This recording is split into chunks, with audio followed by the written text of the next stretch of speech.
నమస్తే రమగారు. నమస్తే జయ. రమగారు, మంచి మాటలు, సూక్తులు చెప్పుకోవటానికి, వినడానికి చాలా బాగుంటాయి. వినేవాళ్ళు ఉంటే చెప్పేవాళ్ళు ఏదో ఏదో ఒక సామెత కూడా ఉంది కదా, లోకు అన్నట్లుగా చాలా వింటామండి కొటేషన్స్ కానీ ఇలాంటివన్నీ. కానీ అవి పాటించడంలో మాత్రం కొంచెం కష్టంగానే అనిపిస్తుంది. అందరికీ అన్ని వేళలా అన్నీ సాధ్యం కాదు. అవును, కానీ సాధ్యం చేసుకుంటే చాలా బాగుంటుంది. ఎలా? మంచి మాటల్ని ఇంప్లిమెంటేషన్ కష్టం. ఎస్. ఇప్పుడు సత్యం వద అన్నారు అంటే నిజం చెప్పు. ఎల్లవేళ నిజం చెప్పలేకపోతాం. ఎక్కడ చెప్తామండి? ఎక్కడ చెప్తాం కదా, కష్టం. నిజం చెప్పలేకపోతే అబద్ధం కూడా చెప్పకుండా ఉండు. కనీసం కనీసం ధర్మాన్ని ఆచరించు. అన్నిసార్లు చేయలేకపోతావు, కనీసం అధర్మాన్ని చేయకు. ధర్మం చేయలేకపోతే పీడ పోయి. అంతేగా, అది పాయింట్. మన పెద్దవాళ్ళు చెప్పేది అదే. అయితే ఈ 4 మంచి మాటలకు ఒక మంచి కథ ఉంది, చెప్తాను. పూర్వం ఒక వ్యాపారి ఉండేవాడట. ఆయనకి ఏంటంటే ఎవరి దగ్గరైనా మంచి మాటలు వినటం ఇష్టం. ఆయన వినయశీల్ అనమాట. అయితే ఆ వినడం వింటాడు, మంచి మాటలు వింటాడు. ఎవరైనా వస్తే మంచి మాటలు చెవిని వేసుకోవడానికి గుళ్ళోకి వెళ్ళి తర్వాత హరికథలు విని అలా చేసేవాడు. అయితే ఏమైందట, ఒకసారి ఒక సాధువు ఆ ఊరు వచ్చాడు. ఈయన పోయి ఆయన దర్శనం చేసి ఏదో పండో ఫలమో సమర్పించి దండం పెట్టాడు. అయ్యా ఏదైనా ఒక మంచి మాట చెప్పండి అన్నాడు. అనేసరికి ఆయన అన్నాడు, మంచి మాటలు ఉచితంగా చెప్తే నెత్తికెక్కవు నాయన, డబ్బులు ఇచ్చి చెప్పించుకో. మంచి మాటకి 100 రూపాయలు అన్నాడు. నీకు ఉచిత సలహా చెప్తే ఉచితంగానే పోతుంది అది. అదే నువ్వు డబ్బులు ఇస్తే ఏం మాట్లాడాలో నువ్వు అదే మాట్లాడతావు, ఏం తెలుసుకోవాలో అదే తెలుసుకుంటావు, అక్కర్లేని మాటలు ఉండవు కదా. అందుకని ఇలా అడిగేసరికి ఆయన అన్నాడు, అలాగే 100 రూపాయలు ఇస్తాను మాటకి. సరే, ఆయన ఏం చెప్పాడంటే మొదటి వాక్యం, సామాన్యుడు ఎవడైనా గొప్పవాడయ్యాడనుకో వాడిని సామాన్యుడిగా ఉద్దేశించి మాట్లాడకూడదు, గొప్పవాడిగానే గుర్తించాలి. అది నీకు మంచిది. నీతో పాటు ఉన్నవాడు పెద్ద వ్యాపారస్తుడయ్యాడు, ఏమా అనకూడదు, ఏమండి అని మాట్లాడాలి. సంబోధన మర్యాదగా ఉండాలి. నువ్వు గొప్పవాడి అన్నట్టుగానే ఉండాలి. వాళ్ళే దిగి మన ఇద్దరం స్నేహితులను చిన్నప్పటి నుంచి అనేవాడంటే ఓకే, నువ్వు అనకూడదు. సామాన్యుడిని పెద్దవాడైతే పెద్దవాడుగానే గుర్తించాలి, కానీ వీడి ఇది వరకు సామాన్యుడు, మా వాకిట్లో తిరిగేవాడు ఏరావరే అని అనకూడదు అని చెప్పాడు. ఈయనకి చాలా నచ్చింది. మనతో ఉన్న ఒక సామాన్యుడు గొప్పగా అయిపోవటం ఎంత బాగుంది అనుకుని, అయ్యా ఇంకొక మాట చెప్పండి. మళ్ళీ 100 అన్నాడు ఆయన. అలాగే అని ఇంకో 100 రూపాయలు చేతిలో పెట్టాడు. ఈయన ఏమన్నాడంటే, ఎప్పుడు ఇతరుల రహస్యాలు బహిరంగపరచద్దు నీ అంతటా నువ్వు. నీకు తెలుసు, నీ చుట్టుపక్కల వాళ్ళకు కూడా తెలుసు అనుకో, వాళ్ళందరూ మాట్లాడినా నువ్వు మాట్లాడద్దు. ఇతరుల రహస్యం ఎప్పుడు నీ నోటితోటి నువ్వు చెప్పకూడదు. ఇది చాలా వ్యాలిడ్ పాయింట్. మనం డిస్కస్ చేయడానికో, ఎవరికైనా చెప్పడానికో, లేకపోతే దాని గురించి మనం తెలుసుకోవటానికో ఎవరికైనా చెప్పామంటే అది పెదవి దాటితే పృథివీ దాటితే చాలా ఇబ్బందులు వస్తాయి దాంతో. అందుకని ఇతరుల రహస్యాలు చెప్పకూడదు. ఈయనకి ఇది కూడా బాగుంది, బాగా నచ్చింది. అయ్యా ఇంకొక మాట చెప్పండి అన్నాడు. జేబు చూసుకున్నాడు, డబ్బులు ఉన్నాయి. ఇంకో 100 రూపాయలు చేతిలో పెట్టాడు.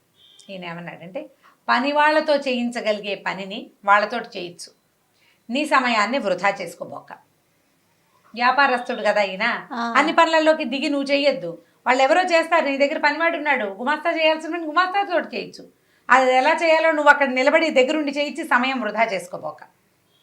ఇది వ్యాపారానికి ఉపయోగపడుతుంది. అవును, వ్యాపార లక్షణం కదా అది. మనం ఇంకా కొంత ఆలోచించుకోవచ్చు. మన సమయాన్ని వృధా చేసుకోకుండా నీ పని నువ్వు చేసుకుంటావు, వాడి పని వాడు చేసుకుంటావు. సూపర్, బాగుంది. ఇంకో 100 ఇచ్చాడు. ఇంకొక మాట చెప్పండి, ఇదే ఆఖరి. ఆయన దగ్గర 400 ఉండే, 400 ఇచ్చేసాడు. అప్పుడు ఈయన ఏమన్నాడంటే, నీ మనసుకి నొప్పి కలిగిన చోట ఉండద్దు. నీకు మనసుకి చాలా కష్టంతో వచ్చింది, ఇంకక్కడ ఉండద్దు, వెళ్ళిపో అని చెప్పాడు. 400 ఇచ్చి ఈ 4 మంచి వాక్యాలు తెలుసుకున్నాడు ఆయన. ఇది అందరికీ పాఠమేనండి, అందరికీ పాఠమే. ఇందులో నుంచి నేను కూడా పాఠం నేర్చుకున్నాను. చాలా అత్యద్భుతమైన పాఠం ఇది. సరే, బాగుంది. అయితే ఏమైంది, కొంతకాలం అయ్యాక ఈ వ్యాపారస్తుడికి బిజినెస్లో నష్టం వచ్చింది. అక్కడ అకాల వర్షాలు వచ్చి ఈయన తాలూకు ఓడలు మునిగిపోయినాయి, బళ్ళు విరిగిపోయినాయి, డబ్బంతా పోయింది. ఇదో కొద్దిగా ఉంది. ఈయన ఏమనుకున్నాడంటే, ఈ పువ్వులు అమ్మిన చోటే కట్టెలు అమ్మకూడదు, అంతేగా, వేరే ఊరు వెళ్దాం అనుకున్నాడు. వేరే ఊరు వెళ్ళడానికి ఏమైంది, ఇంకా పెద్దగా భార్య సంతానం సంసారం ఏం లేదు. ఈయనకు ఒక గుమాస్తా ఉన్నాడు. ఆ గుమాస్తాని, నేను కూడా వస్తాను దొరగారు, మీరు ఎక్కడికి వెళ్తే నేను కూడా అక్కడికి వస్తానండి అన్నాడు. ఎలాగూ సహాయం కావాలి కదా, ఏవో 2 బళ్ళు కట్టుకున్నారు, ఉన్న సామాన్లు అందులో ఎక్కించుకుని పొరుగు రాష్ట్రానికి బయలుదేరారు. ఇంకో రాజ్యానికి, పొరుగు రాజ్యం, రాష్ట్రం కాదు, ఆ రోజుల్లో రాజ్యాలు ఉండేవి. రాజ్యానికి వెళ్తే సరే ఆ రాజ్యపు ఊరి మొగదల్లో ముందు రోజు రాత్రే విశ్రాంతి తీసుకున్నారు. అయితే ఈయనేమనంటే ఉన్న దగ్గర డబ్బులు ఏవో అబ్బాయికి ఇచ్చి పొద్దున్నే అబ్బాయి ఊళ్ళోకి వెళ్ళి ఏదైనా తినడానికి దానికి ఆహార పదార్థాలు ఏర్పరచుకురా, పూటకోళ్ళ వసతి ఉందేమో చూసిరా, మనం వెళ్ళి ఉండడానికి వీలేదో ఉందో 4 కనుక్కురమ్మని కొత్త డబ్బులు చేతిలో పెట్టాడు. ఈ గుమాస్తా కుర్రాడు ఆ డబ్బులు పుచ్చుకుని ఊళ్ళోకి వెళ్ళాడు. దైవవశాత్తు ఆ ఊరు రాజుగారు ముందు రోజు కొద్ది రోజుల ముందు పోయారు. ఆయన దినకర్మలన్నీ అయిన తర్వాత ముహూర్తం పెట్టుకున్నారు. ఈ రోజు ఉదయం నగర ప్రవేశం మొట్టమొదట ఎవరు చేస్తారో వాడే మన రాజు అని నిర్ధారించుకుని ఉన్నారు వాళ్ళు. తెల్లవారంగానే నగర ప్రవేశం చేశాడు వ్యాపారస్తుడు గుమాస్తా. ఆయన్ని కనపడంగానే ఓహో దొరికేశాడు మనకు రాజన్నారు కుర్రాడు. చిన్న వయసు వాడైతే 4 నేర్పించుకోవచ్చు, చూడ్డానికి బాగానే ఉన్నాడు, కొంచెం లెక్క డొక్క తెలిసిన వాడు, ఒక శుద్ధి ఉంది వాడికి, 4 ముక్కలు వచ్చు.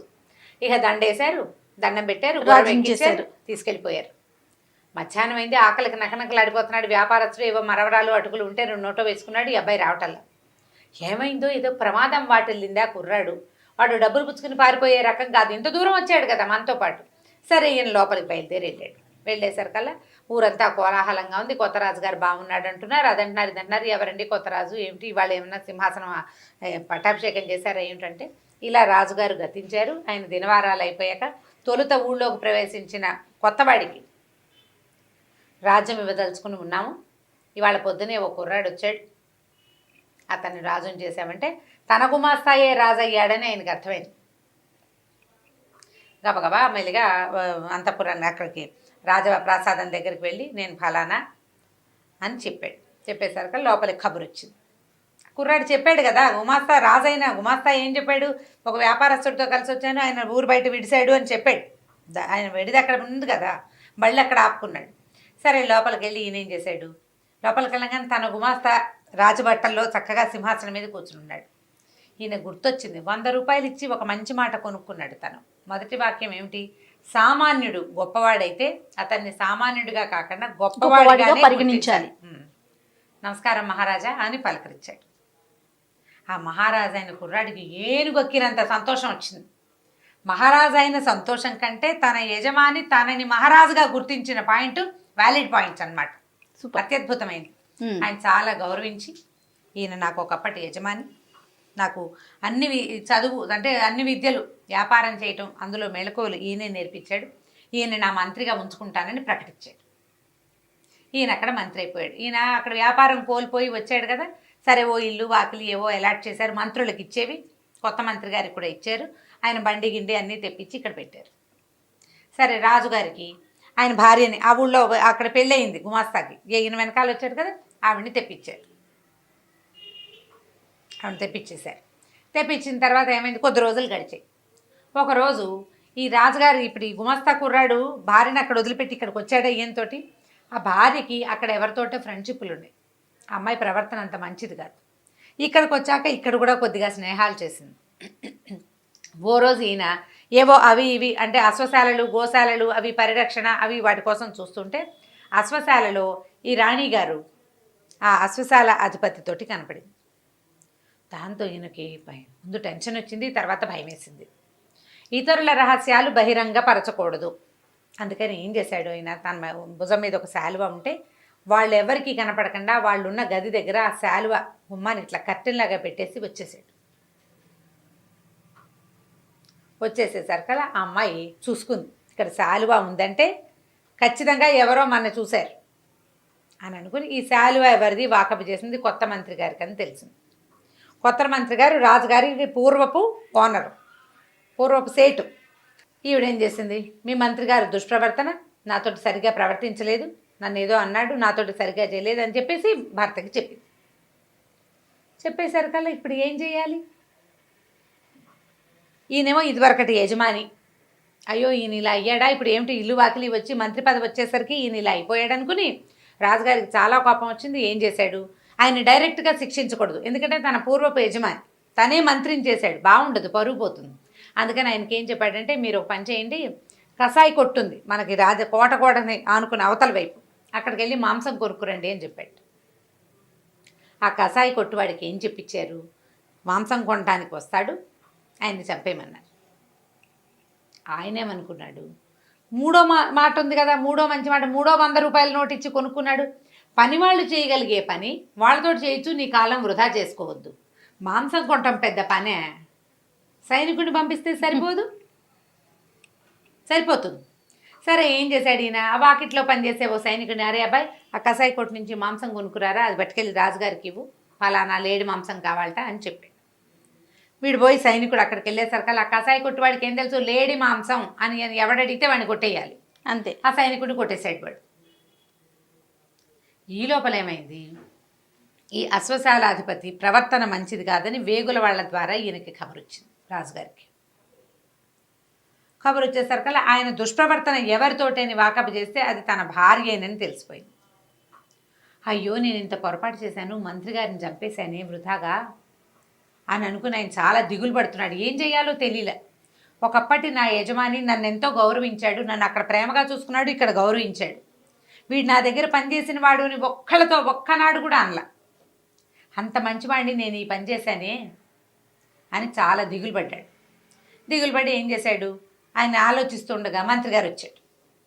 వచ్చేసరికి అయ్యా మీరు బతికే ఉన్నారా అంటే, ఎప్పుడు ఆయనకు అర్థమైందనమాట.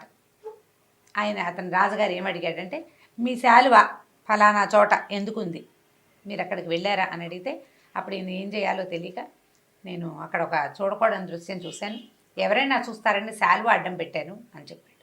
చెప్పేసరికల్లా రాజుగారు తను కన్ఫెస్ చేసేసాడనమాట.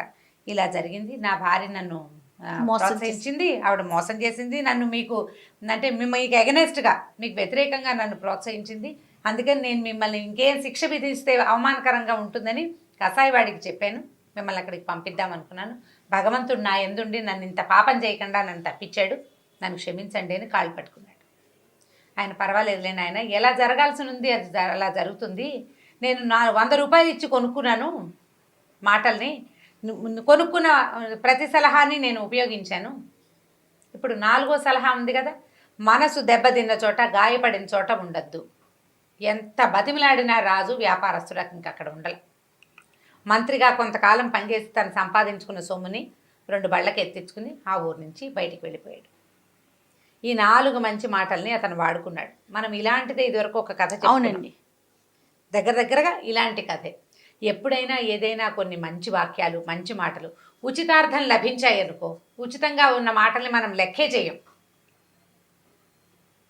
దానికోసం మనం పే చేయాల్సి వస్తే డబ్బంటల్లా. నేను ఒక దెబ్బ తిని నేర్చుకున్నామనుకో, ఒక మంచి విషయం బాగా గుర్తుంటుంది, భలే గుర్తుంటుంది, ఎంత బాగానో గుర్తుంటుంది. గుణపాఠాలు అంటారు వాటిని. జీవితం గుణపాఠం నేర్పిస్తుంది, ఆ పాఠాన్ని అనుసరించి ప్రవర్తిస్తాం. ఉచిత సలహాలు పెద్దగా ఉపయోగపడవు, కానీ ఇలాంటివి అంటే మన మూల్యం చెల్లించి తీసుకున్న సలహా ఉంది చూసావా, అది బాగా ఉపయోగపడుతుంది. మంచి వాక్యాలకి పూర్తిగా పాటించలేకపోయినా తదనుగుణంగా వ్యవహరించడం తెలుసుకోవాలి. మనం అనుగుణంగా వ్యవహరిస్తే జీవితం సజావుగా వెళ్తుంది. 100% చేయలేకపోతాం, కనీసం దానికి దగ్గరగా ప్రయత్నం అన్నా చేస్తే కనీసం ముందుకెళ్ళగలుగుతాం. చక్కగా ఉంటుంది జీవితం. చాలా బాగుంది రమ్మ గారు, అద్భుతంగా ఉంది. మంచి కథ కదా, మంచి కథ. నమస్తే జయ. ఈ వీడియో కనుక మీకు నచ్చినట్లయితే లైక్ చేయండి, షేర్ చేయండి. మరిన్ని ఇంట్రెస్టింగ్ వీడియోస్ కోసం మా ఛానల్ని సబ్స్క్రైబ్ చేసుకోండి.